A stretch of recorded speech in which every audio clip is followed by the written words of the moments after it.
Hey guys, welcome to Adal Maths. Today's question is question number 3. Prove that the following are irrationals. Which are the following? First part is 1 by root 2 and the second part is 7 into root 5. So now we do this, solve this first part. The first part is 1 by root 2 and we do this by the use of contradiction. So if I write the first part here, first part is 1 by root 2. Suppose 1 by root 2 is rational. First I suppose that 1 by root 2 is rational. देखिए मैंने बताया था कि इस type के question को हम करते हैं bye the use of contradiction. तो कंट्रडिक्शन का मतलब ये होता है कि जो इररेशनल हमें प्रूव करना है हम उसको मान लेते हैं रैशनल. तो 1 बाई रूट 2 को हम मान लेंगे रैशनल. ठीक है, क्या मान लेंगे? Rational. Let 1 by root 2 is a rational. मान लो 1 बाई रूट 2 रैशनल है तो क्या हो जाएगा? देयरफॉर इसको हम a बाई b फॉर्म में लिख सकते हैं where a and b are the integers. क्योंकि जो रैशनल नंबर होता है उसको हम p बाई q फॉर्म में लिख सकते हैं ना. a and b are integers. ठीक है. Now 1 by root 2 is equals to a upon b. What does it means?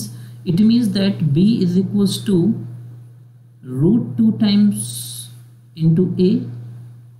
It means that b upon a equals to root 2 means root 2 is equals to b upon a. Can I write b upon a equals to root 2? Yes. b upon a is equals to root 2.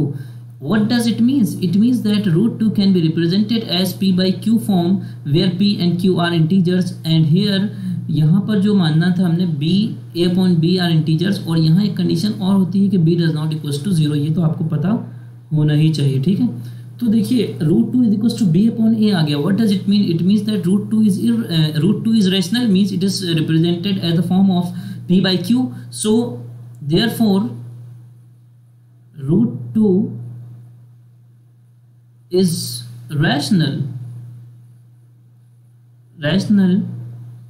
for integers a and b. a and b integers के लिए root 2 क्या हो गया? Rational हो गया. लेकिन root 2 तो rational हो ही नहीं सकता. Square root of any prime number is always irrational और स्क्वायर रूट प्राइम नंबर का root p is always irrational. और यहाँ रूट 2 रैशनल आ गया तो ये क्या आ गया? कंट्राडिक्शन आ गया. विच इज अ कंट्राडिक्शन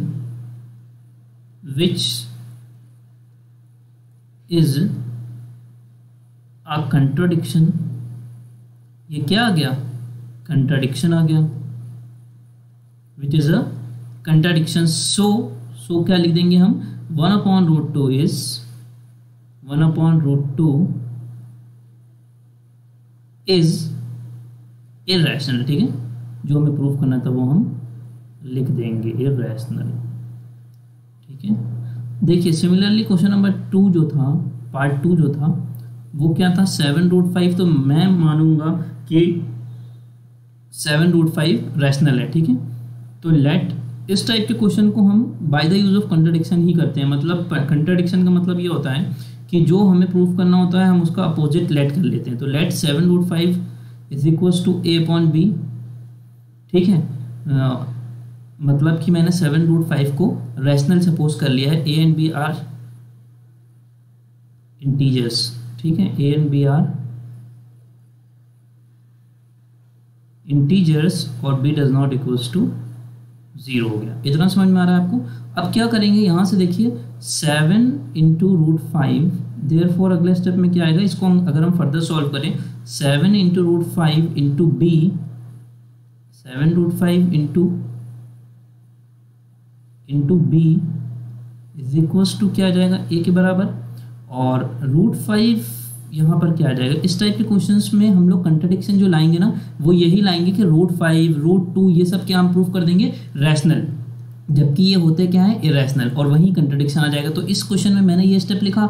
अब मैं रूट 5 को is equal to p by q form ले आऊँगा, मतलब इंटीजर बाय इंटीजर ले आऊँगा, और मैं ये कहूँगा कि रूट 5 तो इरेशनल होता है और ये रैशनल फॉर्म आ गया, इसका मतलब ये क्या हो गया, कंट्राडिक्शन हो गया। तो आप ये याद रखिएगा, इस टाइप के क्वेश्चन में हम क्या करते हैं, जो भी रूट के अंदर प्राइम नंबर दिया है उसको हम रैशनल के फॉर्म में किसी तरह से ले आते हैं, और हम सपोज क्या करते हैं कि जो हमें गिवन है 7√5 गिवन था वो हमने रैशनल सपोज करते हैं हम, और उसके बाद हम उसको में जो रूट के अंदर जो प्राइम नंबर वाला फॉर्म होता है ना उसको हम पी बाई क्यू फॉर्म में, इंटीजर बाय इंटीजर फॉर्म में लिख देते हैं। तो देखिए रूट 5 इक्वल टू क्या आ जाएगा, 7b यहाँ पर है, a यहाँ पर है तो a अपॉन 7b आ जाएगा ना, a अपॉन क्या आ जाएगा, a अपॉन 7b। इसका मतलब क्या हुआ, it mean this gives, it means या देयरफॉर कुछ भी लिखें, देयरफॉर रूट 5 इज रैशनल, मतलब रूट 5 यहाँ से क्या आ गया, रैशनल आ गया। क्यों आ गया, क्योंकि ये a भी इंटीजर है और b भी इंटीजर है, तो a अपॉन 7b भी इंटीजर होगा। Which is a contradiction, which is a contradiction, क्योंकि रूट 5 इज इरेशनल होगा हमेशा, square root of a prime number हमेशा इरेशनल होता है, ठीक है। Root 5 is irrational which is contradiction, contradiction का मतलब होता है गलत होना, ठीक है, या फिर कोई चीज़ ऐसी हो जो, जैसे मैं लिख दूँ 1 इक्वल टू 2, तो ये कंट्राडिक्शन हो गया, मतलब वो जिसमें मतभेद हो जाए, वो गलत हो जाए जो चीज़, ठीक है। तो root 5 is rational which is contradiction, which is contradiction, मतलब ये गलत चीज़ आ गई, ये गलत चीज़ क्यों आई, रूट 5 रैशनल क्यों आया, क्योंकि हमने ये गलत सपोज कर लिया, मतलब ये 7√5 जो हमने सपोज कर लिया ना रैशनल और a अपॉन b फॉर्म, मतलब p बाई क्यू फॉर्म, तो ये हमारा गलत सपोज करने की वजह से हुआ कंट्राडिक्शन, विच इज़ कंट्राडिक्शन। सो क्या हो जाएगा, सो 7√5 इज 7, मतलब ये जो कंट्राडिक्शन आया ये क्यों आया, क्योंकि हमने सपोज गलत कर लिया, 7√5 को जो हमने रैशनल सपोज कर लिया उसकी वजह से आया, तो therefore so 7√5 is a rational. ये कंट्राडिक्शन हमारा आया ही इसलिए क्योंकि हमने 7√5 को रैशनल लेके चले थे, और देयरफॉर 7√5 क्या हो जाएगा, इरेशनल, सॉरी, ठीक है, रैशनल मैंने बोल दिया था, इरेशनल, ठीक है। तो ये कंट्राडिक्शन क्यों आया, क्योंकि हमने 7√5 को रैशनल ले लिया और वो है इरेशनल। तो ये दोनों सवाल अलग अलग हैं, ये यहाँ से ऐसे सेपरेट हो रहे हैं, ठीक है। सो आई होप कि it is clear to all of you. These are the two questions we have solved today.